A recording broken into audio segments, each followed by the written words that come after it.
Bueno, vamos a continuar con la vía excretora urinaria. Los cálices marcan el comienzo de la vía excretora. Tenemos por un lado los cálices menores, que son estos, que se insertan alrededor de las papilas. Acá tenemos la papila, las columnas de Bertin, las pirámides, y en este sector inferior las papilas. Entonces, insertos alrededor de las papilas se encuentran los cálices menores. Son pequeños conductos membranosos que se abren a su vez estos a los cálices mayores. Los cálices mayores generalmente son de 3, como se ve en este caso, a 5. A veces hay 2, a veces hay 3, 4 o 5. Y estos cálices mayores, que por supuesto son de mayor calibre, van a desembocar en la pelvis renal. La pelvis renal tiene forma de embudo aplastado de adelante hacia atrás, orientada hacia abajo y hacia adentro, o sea, de arriba a abajo y de afuera a adentro hacia la línea media. En el fondo de la pelvis se abren, como dijimos, los cálices mayores y la pelvis termina abajo y adentro, por fuera ya del seno renal, porque empieza a nivel del seno renal y termina ya por fuera del seno renal, a nivel del cuello, que marca la unión pielo-ureteral, es decir, la unión entre la pelvis y el uréter. En cuanto a las relaciones, los cálices están relacionados, los cálices que están a este nivel, en el seno renal, están relacionados con el parénquima renal. La pelvis renal es extrarrenal, o sea, está por fuera del riñón. A lo largo se encuentra dispuesta a lo largo del psoas, del músculo psoas, y sobre el cuadrado lumbar que se encuentra más por detrás. En este dibujo vemos que el psoas se ha retirado el riñón del lado derecho y se ha seccionado una porción del psoas. Entonces, el riñón que estaría a este nivel está primero en relación, la pelvis, digamos, que está a este nivel, estaría relacionada primero con el psoas, que se encuentra inmediatamente por detrás, y en un plano más posterior se encuentra el músculo cuadrado lumbar. El pedículo vascular renal, que está formado por la vena renal y la arteria renal, como vemos en esta imagen, se encuentra por delante de ella, de la pelvis. Entonces se encuentra la vena, la arteria y la pelvis renal hacia la parte más posterior, y luego el psoas y el cuadrado lumbar. También hay que tener en cuenta que la pelvis izquierda está más o menos, si hacemos una proyección a nivel de la columna, está a nivel de L1 y L2. Y la pelvis derecha, como vemos en este esquema, está un poco por debajo de la anterior, un par de centímetros por debajo de la izquierda. Con respecto al uréter, que es la continuación entonces de esta vía excretora, vemos que es un conducto muscular con movimientos peristálticos, que si vemos la estructura de la conformación del uréter, va a tener una túnica externa, que es la conjuntiva o adventicia, que no es más que la prolongación de la cápsula renal, que se va a prolongar a nivel de la pelvis y el uréter, formando esta túnica externa o adventicia o conjuntiva. Luego una segunda túnica intermedia, que es la túnica muscular, con fibras circulares y longitudinales, y por último la túnica más interna, que es la túnica mucosa, que prolonga también la de la pelvis y se continúa, digamos, desde arriba con la túnica mucosa de la pelvis, y hacia abajo, donde ya termina el uréter, se continúa con la túnica mucosa de la vejiga. Desde el cuello de la pelvis renal va este uréter, va entonces desde el cuello de la pelvis renal hasta la pared de la vejiga. Mide más o menos 30-35 centímetros en el adulto. El izquierdo, como dijimos, es algo más largo, porque el riñón izquierdo está más alto, no está descendido por el hígado como el derecho. Y el diámetro del uréter es aproximadamente de 6 a 8 milímetros. El uréter está en situación retroperitoneal, es decir, está por debajo del peritoneo o por detrás del peritoneo parietal posterior. Entonces, todo el uréter está, y la pelvis también, por supuesto, está en situación retroperitoneal. Ahora, a lo largo del uréter encontramos 3 estrechamientos. Un estrechamiento en la unión de la pelvis renal con el uréter, es decir, en la unión pielo-ureteral. Otro estrechamiento cuando el uréter pasa sobre los vasos ilíacos.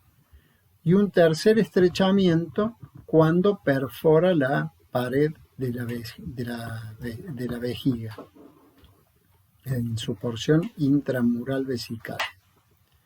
También podemos dividir al uréter en 4 porciones, que desde arriba hacia abajo son una porción lumbar, una porción sacroilíaca, que también a estas 2 porciones juntas se la denomina porción abdominal, una porción pelviana y una porción, la más baja de todo, que es la porción intramural. Vamos a ver las relaciones en cada una de estas regiones. A nivel lumbar, atrás el uréter va a estar relacionado con la fascia ilíaca que cubre el músculo psoas. Estamos hablando de esta primera porción del uréter. Entonces por detrás está la fascia ilíaca que cubre el psoas y más o menos si uno proyecta hacia atrás estamos a nivel de la tercera, cuarta y quinta apófisis costiforme lumbar. Por dentro vamos a encontrar la vena cava inferior del lado derecho y la cadena simpática lumbar y digamos la arteria aorta del lado izquierdo y la vena, como dijimos, cava inferior del lado derecho. Por delante vamos a encontrar, dijimos, el peritoneo parietal posterior y los vasos gonádicos que cruzan el uréter a este nivel, como vemos acá, y la fascia de Toll derecha e izquierda, porque recuerden que a este nivel, a nivel del peritoneo parietal posterior, que dijimos que cubre acá el uréter porque es retroperitoneal, se encuentra del lado izquierdo la fascia de Toll izquierda y del lado derecho la fascia de Toll derecha, que no es más que una fascia de acolamiento, es donde se adosa el colon ascendente y el colon descendente. Por fuera vamos a encontrar, por fuera del uréter, a este nivel, el colon ascendente del lado derecho y el colon descendente a nivel de los espacios parietocólicos que se llaman, entonces el colon descendente del lado izquierdo. En la porción sacroilíaca, por detrás, digamos, cruza a las arterias ilíacas. Hay que tener en cuenta la ley de Luschka, que quiere decir que por la disposición que tiene la división de la aorta a este nivel, de un lado no van a pasar al mismo nivel del lado izquierdo que del lado derecho. Es como que estuviera la aorta corrida hacia la izquierda, por eso del lado izquierdo pasa más cercano a la arteria ilíaca interna, en cambio del lado derecho pasa más cercano, más sobre la arteria ilíaca externa. Por fuera, a este nivel, vamos a tener, dijimos, los vasos gonádicos. Ustedes ven que acá está el uréter y por fuera pasan los vasos gonádicos y el nervio genitocrural. Y por delante también vamos a encontrar a este nivel, porque es todo retroperitoneo, el peritoneo parietal posterior, a nivel derecho, el peritoneo parietal posterior, y el ciego y el apéndice, y del lado izquierdo vamos a encontrar el colon sigmoide que ocupa este sector.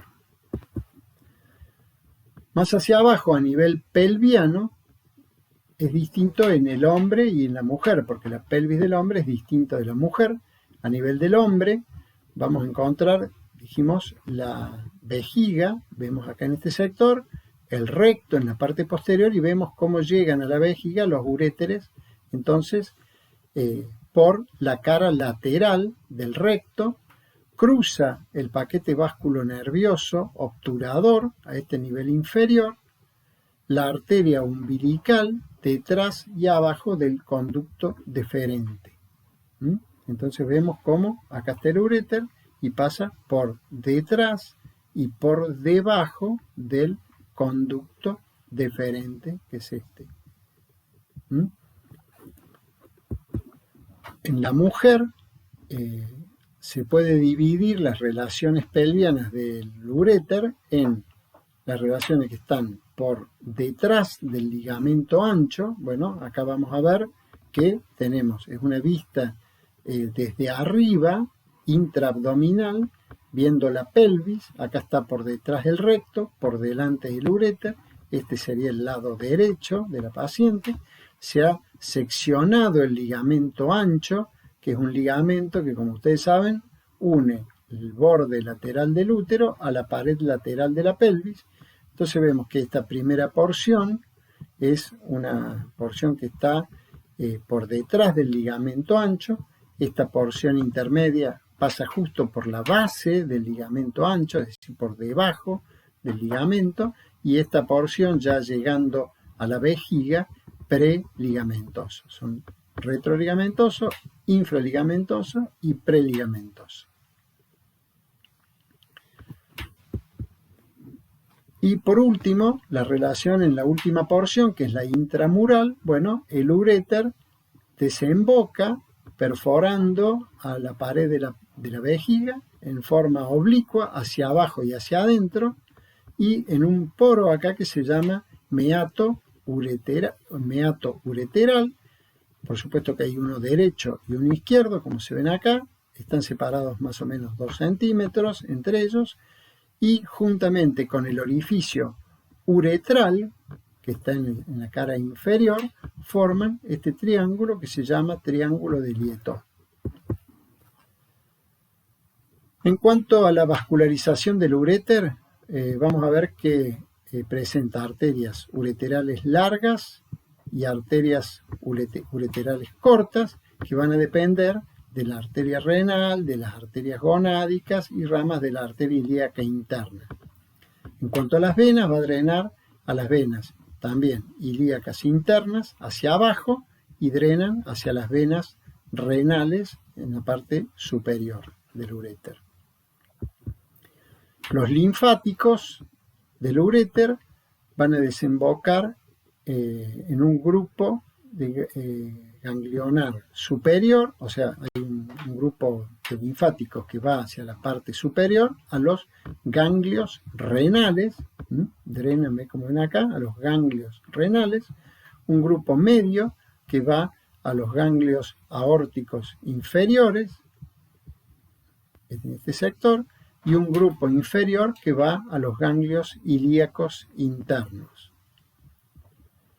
En cuanto a los nervios, bueno, tiene un pedículo nervioso superior que depende del plexo renal y un pedículo nervioso inferior que depende del ganglio hipogástrico.